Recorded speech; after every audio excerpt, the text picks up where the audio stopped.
मेरे नबी अकरम सल्लल्लाहु ताला अलैहि वसल्लम ने फरमाया 4 चीजें बदबख्ती की अलामत। एक तो फरमाया कि आंखों का खुश्क हो जाना, कभी भी अल्लाह के खौफ से उनमें आंसुओं का न आना बदबख्ती की अलामत।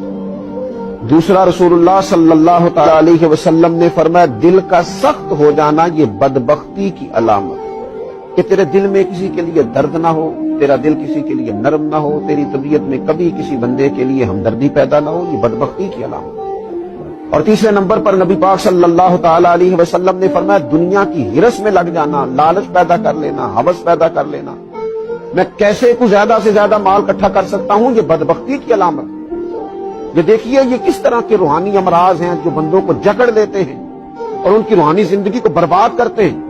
चौथे नंबर पर मेरे नबी पाक सल्लल्लाहु ताला अलैहि वसल्लम ने फरमाया लंबी उम्मीदें वाबस्ता करना।